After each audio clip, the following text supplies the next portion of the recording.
ఏపీలో రోడ్లకు మహర్దశ పట్టనుందా అంటే అవుననే సమాధానం వినిపిస్తోంది. గత 5 ఏళ్లలో రోడ్లు వేయకపోవడంతో ఎన్ని ప్రమాదాలు జరిగాయో, ఎంతమంది ప్రాణాలు కోల్పోయారో ప్రత్యేకించి చెప్పనక్కర్లేదు. అయితే కూటమి ప్రభుత్వం వచ్చాక ఏపీ రోడ్లకు మళ్లీ పూర్వ వైభవం రానుంది. ఇప్పటికే ఆ దిశగా పవన్ కళ్యాణ్ చొరవ తీసుకున్నారు. వైసీపీ గద్దె దించడానికి రోడ్లని పట్టించుకోకపోవడం కూడా ఒక కారణం. ఇంతకీ రోడ్ల విషయంలో గత ప్రభుత్వానికి కూటమి ప్రభుత్వానికి తేడా ఏంటి?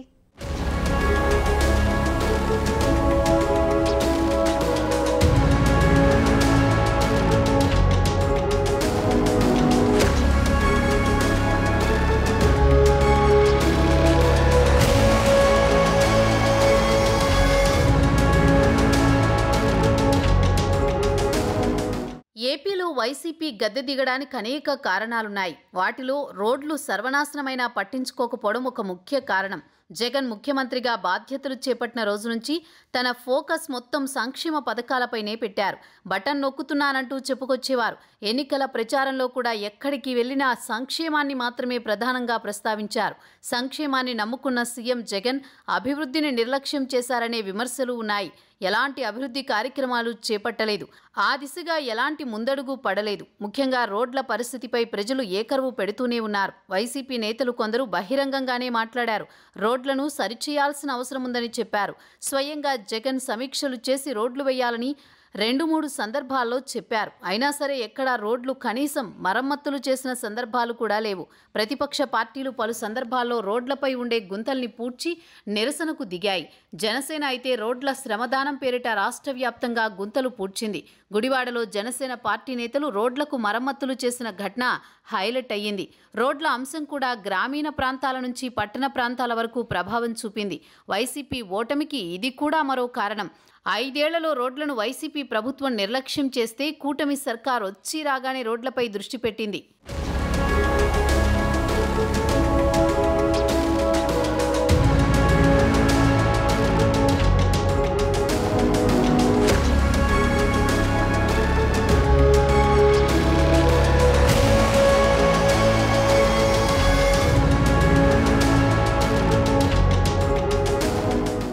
జగన్ హయాంలో ఏపీలో రోడ్లు వేసిన పాపాన పోలేదు. కనీసం గతుకులకు కూడా రిపేర్ చేయలేదు.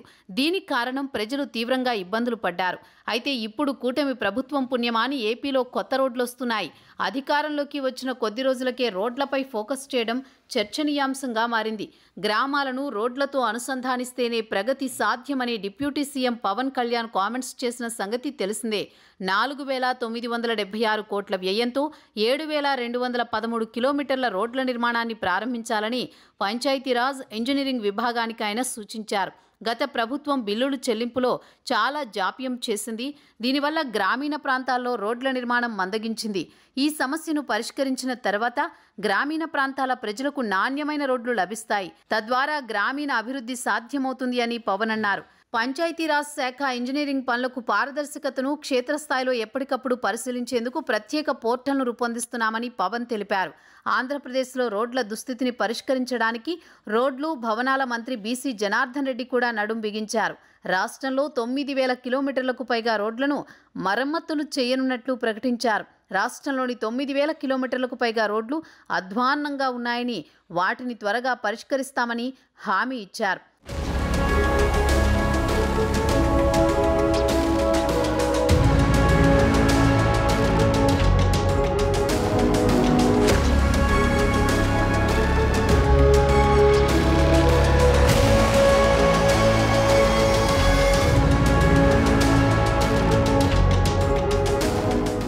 రాష్ట్రంలోని రోడ్లు అధ్వానంగా ఉన్నాయంటూ ఎన్నికలకు ముందు జనసేన అధినేత పవన్ కళ్యాణ్ జగన్ ప్రభుత్వంపై తీవ్ర విమర్శలు చేశారు. ఇప్పుడు ఆయన రాష్ట్రానికి డిప్యూటీ సీఎం, పైగా పంచాయతీరాజ్ శాఖకు ఆయనే మంత్రి. ఆయన హయాంలో రోడ్ల నిర్మాణానికి ఫస్ట్ ప్రయారిటీ ఇవ్వనున్నట్లు తెలుస్తోంది.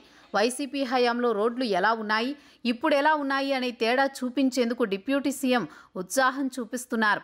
ఈ క్రమంలో ఆయన పంచాయతీరాజ్ ఇంజనీరింగ్ అధికారులతో సమావేశమై గ్రామీణ రహదారుల నిర్మాణంపై సమీక్ష నిర్వహించారు. ఇది ప్రణాళిక. ఏపీలో 7,213 కిలోమీటర్ల మేర రోడ్ల నిర్మాణానికి తక్షణం ప్రణాళికలు రూపొందించాలని అధికారులను ఆదేశించారు డిప్యూటీ సీఎం పవన్. 4,976 కోట్ల నిధుల కేటాయింపుపై కూడా చర్చించారు. 250 మందికి మించి జనాభా కలిగిన ప్రతి గ్రామానికి రోడ్డు ఉండాలని ఆదేశించారు పవన్. 2018-19లో మొదలైన Asian infrastructure investment bank project ద్వారా నెలకు 200 కోట్లతో రహదారుల నిర్మాణం చేపడితే సమస్యలు ఉండవని అధికారులు వివరించారు. ఈ ప్రాజెక్టులో భాగంగా నిర్మించే రహదారుల కోసం రాష్ట్ర ప్రభుత్వం 75 కోట్ల మ్యాచింగ్ గ్రాంట్ సమకూరిస్తే బ్యాంకు మరో 125 కోట్ల రుణం మంజూరు చేస్తుంది.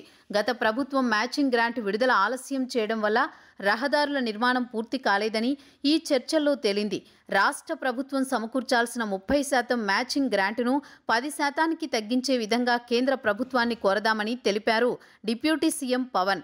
గ్రామాల్లో రహదారుల నిర్మాణం వల్ల పేదరికం నిర్మూలనతో పాటు సామాజిక ఆర్థిక ప్రయోజనాలు మెరుగవుతాయని చెప్పారాయన. గ్రామీణ రహదారుల నిర్మాణానికి కేంద్ర ప్రభుత్వం నుంచి మరింత సాయం అడుగుదామన్నారు. ఈ విషయంలో ప్రజల నుంచి కూడా సలహాలు స్వీకరిస్తామని చెప్పారు. మొత్తం మీద గ్రామీణ ప్రాంతాల్లో రోడ్ల విషయంలో పవన్ కళ్యాణ్ తనదైన మార్కు చూపించాలనుకుంటున్నారు. రోడ్ల నిర్మాణానికి ఫస్ట్ ప్రయారిటీ ఇస్తున్నారు పవన్. కేంద్ర బీజేపీ నాయకత్వానికి కూడా పవన్ నమ్మిన బంటు కావడంతో కేంద్రం కూడా ఏపీలో రోడ్ల సమస్యలను పూర్తిగా పరిష్కరించే అవకాశం ఉంది. మొత్తం మీద పవన్ పుణ్యమాని ఏపీలో రోడ్లకు మహర్దశ పట్టనుందన్న అభిప్రాయం వ్యక్తమవుతోంది.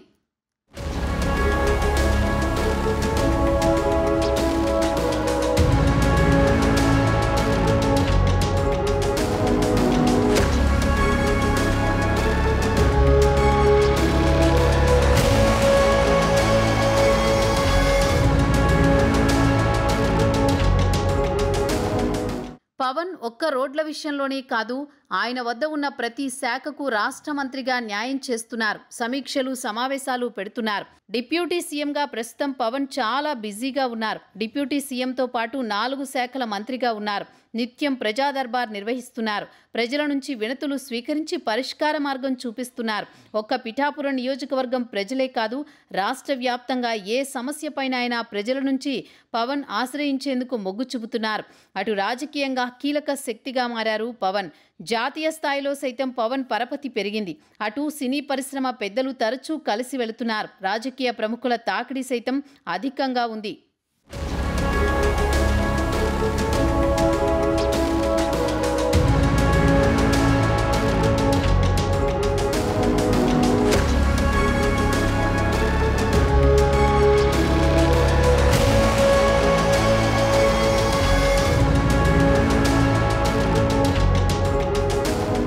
పవన్ కళ్యాణ్ ఎటువంటి నిర్ణయం తీసుకున్నా అది సంచలనంగానే మారుతుంది. ప్రజల నమ్మకాన్ని నిలబెట్టుకునేందుకు పవన్ శతవిధాలా ప్రయత్నాలు చేస్తున్నారు. అందులో భాగంగానే ఆదర్శ నిర్ణయాలను తీసుకుంటున్నారు. తన కోసం వచ్చేవారు బొకేలతో రావద్దని పవన్ ప్రత్యేకంగా విజ్ఞప్తి చేశారు.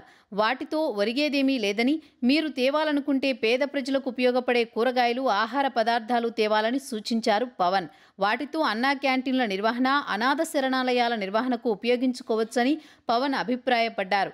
ఇలా ప్రతి విషయంలో పవన్ ఆదర్శంగా నిలుస్తున్నారు.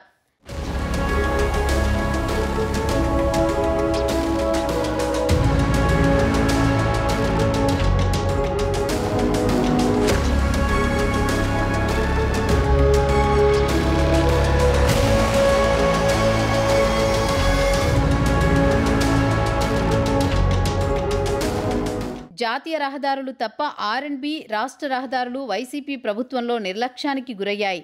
గత ప్రభుత్వంలో నిర్లక్ష్యానికి గురైన రోడ్లు కూటమి ప్రభుత్వం త్వరలో అద్దాల్లా మెరవడం ఖాయమని జనసేన కార్యకర్తలు చెబుతున్నారు.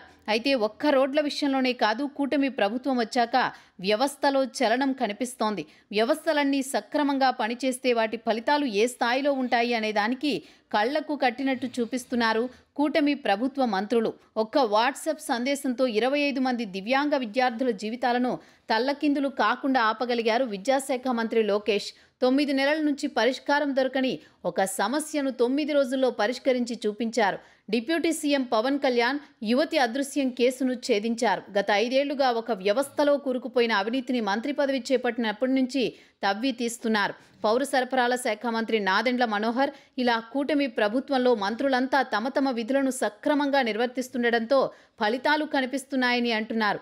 బలమైన వ్యక్తుల చేతుల్లో వ్యవస్థలు పనిచేస్తే సమస్యలకు పరిష్కారం ఇలా దొరుకుతాయా అనేలా కూటమి ప్రభుత్వం పాలన ఉందని రాజకీయ పరిశీలకులు చెబుతున్నారు. గత ప్రభుత్వంలో వ్యవస్థలన్నీ చలనం లేకుండా కుర్చీలకే పరిమితమైతే ఆ ప్రభుత్వంలో వ్యవస్థ వాటి పని అవి చేసుకుంటూ సంచలనాలు సృష్టిస్తున్నాయి. అందులో భాగంగానే 5 ఏళ్ల పాటు ఏపీలో నరకం చూపించిన గతుకుల రోడ్లను బాగు చేసే పనిని భుజాన వేసుకున్నారు డిప్యూటీ సీఎం పవన్.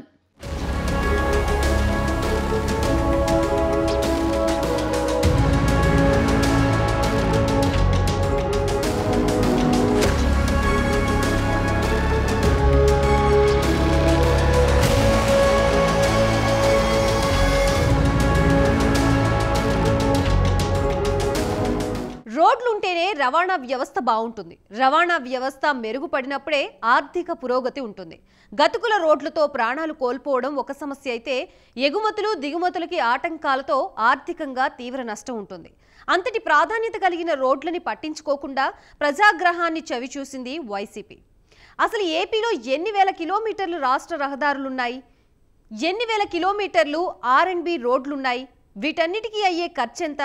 అప్పుల ఊబిలో ఉన్న రాష్ట్రానికి ఆ డబ్బులు ఎక్కడి నుంచి వస్తాయి? అందుకు పవన్ కళ్యాణ్ ఏం చేయబోతున్నారు?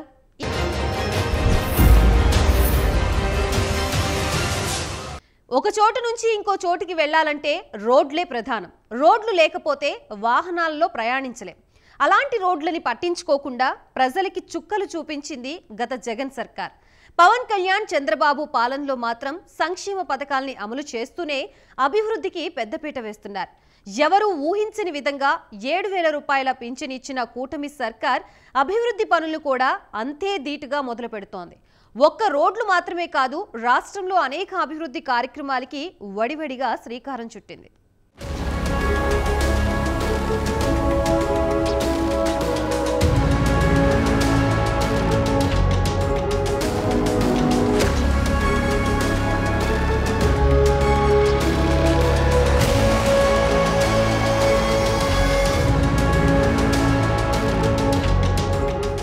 కరణం ధర్మశ్రీ లాంటి వారు రోడ్లు వేసుంటే ఓడిపోయే వాళ్ళం కాదు అన్నారంటే అర్థం చేసుకోవచ్చు. తాజాగా మీడియాతో మాట్లాడిన కరణం ధర్మశ్రీ తన ఓటమికి పార్టీ అధ్యక్షుడు వైఎస్ జగన్నే తప్పుబట్టారు. 5 ఏళ్ల పాలన వ్యవస్థలో తప్పిదాలను సరిదిద్దడంలో విఫలమైనందుకే ఈ ఎన్నికల్లో ఓడిపోవాల్సి వచ్చిందని ధర్మశ్రీ బహిరంగంగానే వ్యాఖ్యానించారు. వైసీపీ 5 ఏళ్ల పాలనలో తప్పులు జరిగాయని ధర్మశ్రీ అంగీకరించారు. వాటిని సరిదిద్దుకోకపోవడం వల్లే ఎన్నికల్లో ఓటర్లు తమను తిరస్కరించారన్నారు. వ్యవస్థాగత పరిపాలనాపరంగా చేసిన తప్పిదాలే ఓటమికి దారితీశాయని కుండబద్దలు కొట్టారు. చోడవరం నియోజకవర్గంలో రోడ్లు, ఇతర మౌలిక సదుపాయాల గురించి తాను పదే పదే చేసిన అభ్యర్థనలను జగన్ పట్టించుకోకపోవడం వల్లే తాను ఓటమి పాలు కావాల్సి వచ్చిందని కరణం ధర్మశ్రీ ఆవేదన వ్యక్తం చేశారు. బిఎన్ హైవేపై ఉన్న గుంతలను చాలా నెలలుగా చూసి చూడనట్లు వదిలేశారని, అందుకే భారీ మెజారిటీతో ఓడిపోక తప్పలేదని హాట్ కామెంట్స్ చేశారు. ప్రభుత్వం తన నియోజకవర్గానికి ఎలాంటి నిధులు కేటాయించలేదని కరణం ధర్మశ్రీ తెలిపారు. దీంతో రోడ్ల మరమ్మతులకు తన సొంత డబ్బు 2 కోట్లు వెచ్చించానని అన్నారు. తాను ఖర్చు పెట్టిన డబ్బుకు సంబంధించి కొత్త ప్రభుత్వం బిల్లులు ఇస్తుందో లేదో తెలియదన్నారు. తెలుసో తెలియకో చేసిన తప్పుల వల్ల ప్రజలు తమను అధికారానికి దూరం చేశారన్నారు. ఈ విషయాన్ని తామంతా అంగీకరిస్తున్నామని తెలిపారు.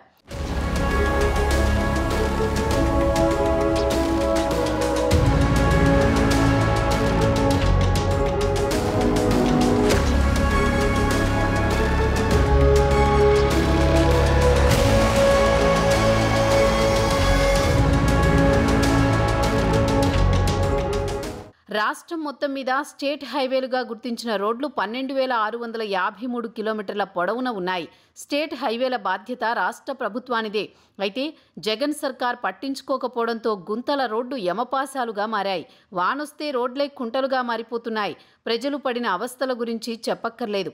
ఎండ కాస్తే దుమ్ము ధూళి, చినుకు పడితే బురదమయం, భారీ వర్షాలు కురిస్తే ఎక్కడ ఏ పెద్ద గొయ్యుందో తెలియని దుస్థితి. దీంతో ఏపీ రోడ్లపై ప్రయాణం చేయాలంటే ఒక సాహసం అన్నట్లుంది పరిస్థితి. గెలుపు కొత్త కాదు, ఓటమి కొత్త కాదు. ఇప్పటికి 5 సార్లు శాసనసభ్యుడిగా పోటీ చేసిన తర్వాత 3 సార్లు ఓటమి చూసాం, 2 సార్లు గెలిచాం. అందుకని కార్యకర్తలకు అండగా ఉండి కార్యకర్తలకు ఎటువంటి ఇబ్బంది కలిగినా సరే వైఎస్ఆర్ కాంగ్రెస్ పార్టీ కానీ ఆ పార్టీ ప్రతినిధిగా నేను కానీ మీకు అండగా ఉండి మీ వెన్నింటి ఉంటానని మాత్రం ప్రత్యేకంగా తెలియజేస్తూ చట్టపరంగా మీరు కంప్లైంట్ ఇవ్వండి. మనం 6 నెలలు ఏడాది పాటు వాళ్ళకి అవకాశం ఇద్దాం. ఈరోజు ఈ 2 నెలల్లోనూ రోడ్లు చూస్తే చాలా దారుణంగా మారిపోయింది. 3 సంవత్సరాల నుంచి రోడ్లపై యుద్ధం చేసాం. పరిపూర్ణంగా మెయిన్ రోడ్ మనం వేయలేని పరిస్థితి ఏర్పడ్డది. మన ముఖ్యమంత్రి గారి దృష్టికి తీసుకెళ్ళాం. ఇలాంటి విషయాల్లో కూడా మన అధికార పక్షాలకు సంబంధించి ఆ రోజు మనం ఉండి ముఖ్యమంత్రి గారి దృష్టికి తీసుకెళ్ళిన ఎన్ని రకాలు చెప్పినా సరే ఆ కాంట్రాక్ట్ పై చర్య తీసుకోవడం వల్ల మనం ఓటమి చూడవలసి వచ్చింది. నిన్న చిన్న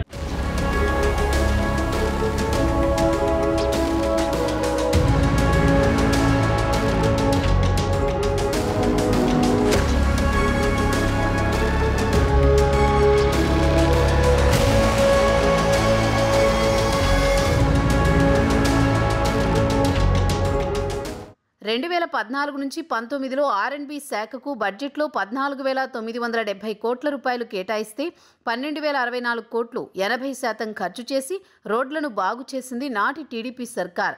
అదే గత ప్రభుత్వం హయాంలో 2019 నుంచి 24లో R&Bకి 19,428 కోట్లు బడ్జెట్లో నిధులు కేటాయించి కేవలం 9,015 కోట్లు అంటే 46% మాత్రమే ఖర్చు చేసింది వైసీపీ ప్రభుత్వం. అంతేగాక గత టీడీపీ ప్రభుత్వంలో జరిగిన 2,261 కోట్ల బిల్లులు చెల్లించలేదు. దానివలన పనులు చేసిన కాంట్రాక్టర్లు రోడ్డున పడ్డ పరిస్థితి. గత వైసీపీ ప్రభుత్వం చేసిన నిర్వాకానికి ప్రస్తుతం టెండర్లు పిలిచినా కాంట్రాక్టర్లు ఎవరూ ముందుకు రాని పరిస్థితి ఏపీలో ఉంది. గత 5 ఏళ్లలో తగినన్ని నిధులు మంజూరు చేయని కారణంగా రోడ్లకు మరమ్మతులు చేపట్టడం, గుంతలు పూడ్చడం జరగలేదు. ఏపీలో 9,080 కిలోమీటర్ల రోడ్లు పూర్తి అధ్వాన స్థితిలో ఉన్నాయి. తక్షణం 8,161 కిలోమీటర్లు ప్రధాన జిల్లా రహదారులు, 3,340 కిలోమీటర్లు రాష్ట్ర రహదారులు ప్రత్యేక మరమ్మతులకై ప్రతిపాదనలు ఉన్నాయి. దెబ్బతిన్న రహదారులను మరమ్మతులు చేపట్టి రోడ్లలో గుంతలు లేకుండా చేయాలని ప్రభుత్వం నిర్ణయించింది. జిల్లా అధికారుల నుండి గుంతలను పూడ్చడానికి అత్యవసర మరమ్మతులకు 284 కోట్లతో ప్రతిపాదనలు వచ్చాయి. ప్రస్తుతం రాష్ట్రంలో 8,164 కిలోమీటర్ల జాతీయ రహదారులు, 12,653 కిలోమీటర్ల రాష్ట్ర రహదారులు, 27,062 కిలోమీటర్ల ముఖ్య జిల్లా రహదారులు, 5,663 గ్రామీణ రహదారులు కలిపి మొత్తం 53,542 కిలోమీటర్ల రహదారులు ఉండగా వాటిలో 45,378 కిలోమీటర్లు రాష్ట్ర పరిధిలోనే ఉన్నాయి. వీటన్నింటినీ రిపేర్ చేయాలన్నా, పూర్తిగా నాశనమైన రోడ్లను కొత్తగా మళ్లీ చేయాలన్నా వేల కోట్లు ఖర్చవుతుంది. అయితే ఆ డబ్బు భరించే శక్తి ప్రస్తుతం ఏపీ సర్కారు వద్ద లేదు. జగన్ ప్రభుత్వం 13 లక్షల కోట్లు అప్పులు చేసి ఉండడంతో ఖజానా ఖాళీ అయిపోయింది. అప్పులకు వడ్డీలు కట్టేందుకు ప్రభుత్వం దగ్గర డబ్బులు లేవు. అయితే కేంద్ర సహకారం ఉంటే తప్ప రోడ్లు బాగుపడే అవకాశం లేదని రాజకీయ పరిశీలకులు చెబుతున్నారు.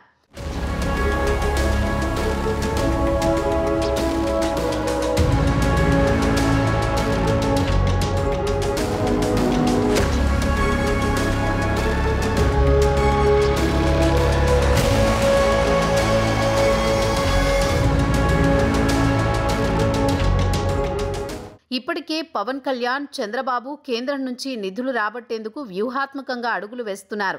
ఆంధ్రప్రదేశ్కు 1,00,000 కోట్ల వరకు ఆర్థిక సాయం కావాలని సీఎం చంద్రబాబు కేంద్ర మంత్రులకు విజ్ఞాపన పత్రాలు అందించారు. కేంద్రం పూర్తిస్థాయి బడ్జెట్ను ఈ నెలలో ప్రవేశపెట్టనున్నందున 2 రోజుల పాటు చంద్రబాబు ఢిల్లీలో పర్యటించి ప్రధానితో సహా కేంద్ర మంత్రుల్ని కలిశారు. అన్ని శాఖల్లోనూ విజ్ఞాపన పత్రాలు అందించారు. మొత్తంగా 1,00,000 కోట్ల సాయాన్ని చంద్రబాబు అడిగినట్లుగా మీడియా వర్గాలు ప్రకటించాయి.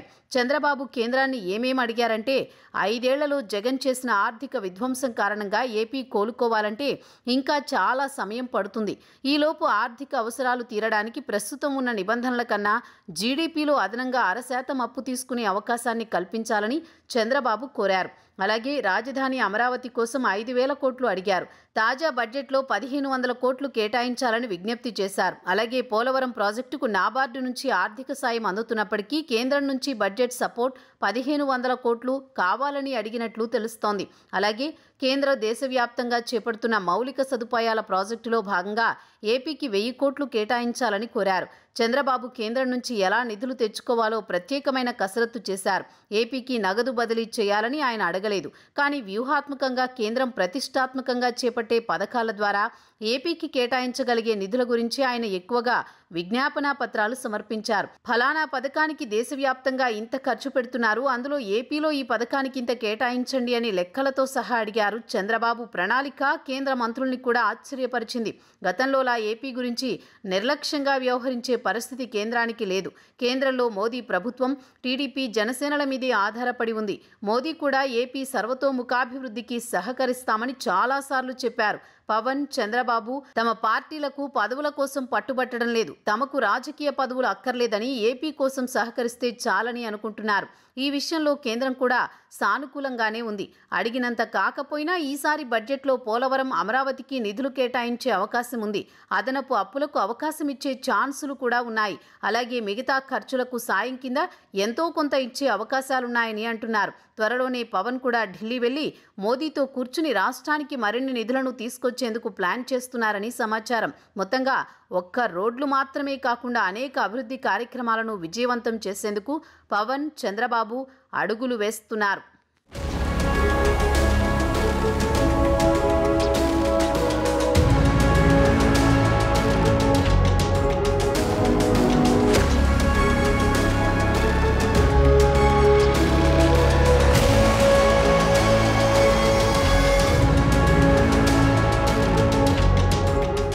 పవన్ ఊపు చూస్తుంటే రాబోయే అతి కొద్ది నెలల్లోనే ఏపీలో రోడ్లు అద్దాల్లా మెరవడం ఖాయమన్నమాట రాజకీయ వర్గాల్లో వినిపిస్తోంది. మరి నిధుల కొరత రాకుండా కేంద్రం ఏ మేరకు సాయం చేయనుంది?